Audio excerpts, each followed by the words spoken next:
कभी सोचा है कि पुराने जमाने के इतिहास को समझना सिर्फ डेट्स और नाम याद करना नहीं है। असली बात तो ये है कि ये फैक्ट्स हम तक पहुंचे कैसे। ये पूरी कहानी एक जासूसी की तरह है और आज हम उन सुराड़ों को देखेंगे जिन्हें जोड़कर इतिहासकार अतीत की पहेली को सुलझाते हैं। तो सबसे बड़ा सवाल यही है, आखिर हम जो कुछ भी जानते हैं वो जानते कैसे हैं? पुरानी दुनिया की कहानी लिखने के लिए किन चीजों का, किन सबूतों का इस्तेमाल होता है? चलिए शुरू करते हैं इस हिस्टोरिकल इन्वेस्टिगेशन को। अपने इस सफर में हम 4 मेन सुरागों को एक्सप्लोर करेंगे। पहला है पवित्र ग्रंथ, फिर आते हैं स्थानीय वृत्तांत, उसके बाद विदेशी यात्रियों के लिखे हुए अकाउंट्स और आखिर में जमीन से मिले ठोस सबूत। ठीक है, तो चलिए अब इसमें थोड़ा गहराई से उतरते हैं। देखिए, इतिहासकार ना एक तरह से जासूस जैसे होते हैं और हर जासूस की तरह उनके पास भी अपना एक स्पेशल सा टूल किट होता है और यही टूल्स वो सोर्स हैं जो हमें बीते हुए कल को समझने में मदद करते हैं। तो मोटा मोटी ये 4 मेन सोर्स हैं पुराने इतिहास को समझने के लिए। हर सोर्स से एक अलग एंगल मिलता है, एक अलग पर्सपेक्टिव। लेकिन असली चैलेंज, असली काम इन सबको जोड़कर एक ऐसी तस्वीर बनाना है जिस पर भरोसा किया जा सके। तो हमारा पहला सुराग है धार्मिक ग्रंथ यानी सेक्रेड राइटिंग्स। अब ये मत सोचिए कि इनमें सिर्फ पूजा पाठ या भगवान की बातें, बिल्कुल नहीं। ये ग्रंथ उस जमाने की समाज, लोगों की डेली लाइफ और पॉलिटिक्स के बारे में गजब की जानकारी देते हैं। हाँ, एक बात जरूर है, इतिहासकारों को हमेशा ध्यान रखना पड़ता है कि हर ग्रंथ का अपना एक पॉइंट ऑफ व्यू होता है। जैसे कि वेदों को ही ले लीजिए, हर वेद एक अलग दुनिया में ले जाता है। ऋग्वेद जो सबसे पुराना है, उससे हमें आर्य समाज की पॉलिटिकल और सोशल लाइफ का अंदाजा मिलता है। फिर है सामवेद, जिसमें धुनें और मंत्र हैं। इंडियन क्लासिकल म्यूजिक की शुरुआत यहीं से मानी जाती है। यजुर्वेद में रीति रिवाज, यज्ञ कैसे करना है वो सब लिखा है। और अथर्ववेद तो और भी दिलचस्प है, उसमें जादू टोने और लोगों की रोजमर्रा की चिंताओं का जिक्र है। और बात सिर्फ वेदों तक ही नहीं रुकती, पुराण हैं 18 ग्रंथ जिनमें राजाओं और उनके वंशों की कहानियां हैं। फिर बौद्ध साहित्य है, जैसे जातक कथाएं जिनमें बुद्ध के पिछले जन्मों की कहानियां हैं। ऐसे ही जैन साहित्य है, जिसे आगम कहते हैं। ये सब मिलकर एक अलग ही तस्वीर पेश करते हैं। कई बार तो एक ही घटना को ग्रंथ अलग अलग नजरिए से बताते हैं। और बस यहीं से इतिहासकार का असली जासूसी वाला काम शुरू होता है। ओके, अब आते हैं अपने दूसरे सुराग पर। ये हैं स्थानीय वृत्तांत, मतलब ये नॉन रिलीजियस किताबें हैं। इन्हें उस जमाने के स्थानीय लेखकों ने लिखा था, राजाओं के बारे में, राजनीति के बारे में। इनसे हमें सीधे उस समय के लोगों का पर्सपेक्टिव मिलता है। हाँ, एक चीज जरूर है, अक्सर ये किसी न किसी राजा या राजवंश की बड़ाई में लिखी जाती थी। इसका एक जबरदस्त उदाहरण है कौटिल्य का अर्थशास्त्र। ये सिर्फ एक किताब नहीं है, ये मौर्य साम्राज्य के लिए एक पूरा ब्लूप्रिंट है। एक राज्य को कैसे चलाना है, इकोनॉमिक पॉलिसी क्या होनी चाहिए, मिलिट्री स्ट्रैटेजी कैसी हो, सब कुछ। असल में एक परफेक्ट राज्य कैसा होना चाहिए, ये उसकी गाइड है।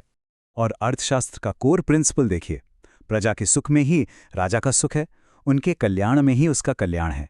मतलब साफ साफ कहा गया है कि एक अच्छे राजा की खुशी उसकी जनता की खुशी से जुड़ी है। शासक और लोगों के बीच का रिश्ता ही सबसे महत्वपूर्ण माना गया है। और भी महत्वपूर्ण ग्रंथ हैं, जैसे कल्हड़ की राजतरंगिणी, जो कश्मीर के राजाओं की डिटेल में हिस्ट्री बताने वाली पहली किताब है। या फिर पाणिनि की अष्टाध्यायी, जो संस्कृत ग्रामर की पहली और सबसे अहम किताब है। इससे हमें उस भाषा की समझ मिलती है जिसमें ये सारी कहानियां लिखी गई। अब चलते हैं अपने तीसरे सुराग की तरफ, विदेशी विवरण, यानी विदेशी यात्रियों ने जो लिखा। ये बहुत ही ज्यादा महत्वपूर्ण है क्योंकि इनसे हमें एक आउटसाइडर का पर्सपेक्टिव मिलता है, एक बाहरी आदमी का नजरिया। ये लोग ऐसी चीजों को भी नोट करते थे जो यहाँ के लोगों के लिए शायद रोजमर्रा की बात हो। हाँ, एक चैलेंज भी था, कभी कभी वो यहाँ के कल्चर को ठीक से समझ नहीं पाते थे, जिससे थोड़ा कंफ्यूजन हो सकता है। इस टाइमलाइन को देखिए, अलग अलग समय पर कितने महत्वपूर्ण यात्री भारत आए। यूनान से मेगास्थनीज आए थे मौर्य साम्राज्य के समय, चीन से फाहियान आए गुप्त साम्राज्य के दौरान, फिर ह्वेनसांग हर्षवर्धन के राज में आए, और अरब से अल बिरूनी आए महमूद गजनवी के साथ। इन सब ने अपने अपने समय के भारत को डॉक्यूमेंट किया। और अब हम आते हैं अपने आखिरी और शायद सबसे ठोस, सबसे कॉन्क्रीट सुराग पर, भौतिक साक्ष्य। मतलब वो चीजें जिन्हें हम छू सकते हैं, देख सकते हैं, पत्थर पर लिखे लेख, पुराने सिक्के, बिल्डिंग्स, ये सब।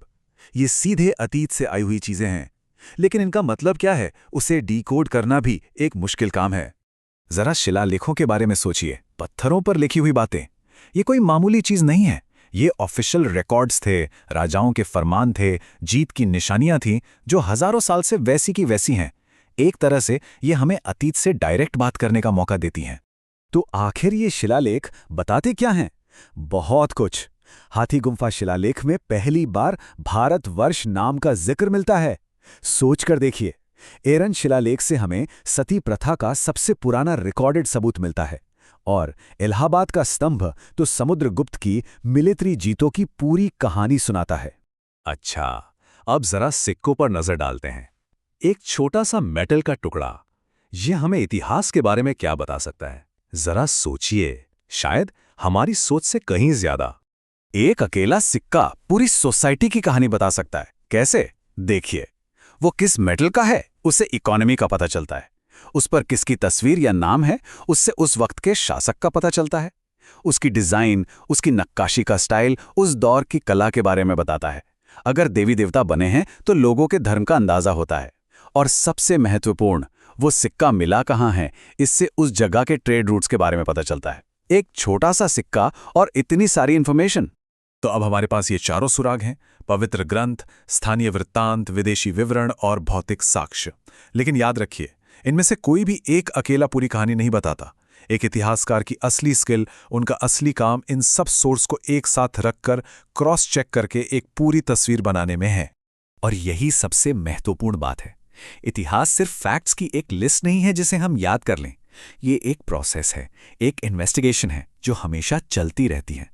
हर सोर्स एक पहेली का टुकड़ा है, और जब एक टुकड़ा दूसरे से जुड़ता है, तभी जाकर इतिहासकार अतीत की एक ऐसी तस्वीर बना पाते हैं जो भरोसेमंद हो। और आखिर में एक सवाल के साथ इसे छोड़ते हैं। इतना सब कुछ जानने के बाद भी सोचिए, कहानी के कौन से हिस्से अभी भी गायब हैं? किन लोगों की आवाजें हम तक कभी पहुंची ही नहीं? ये जो ऐतिहासिक खोज का सफर है ना, ये कभी खत्म नहीं होता।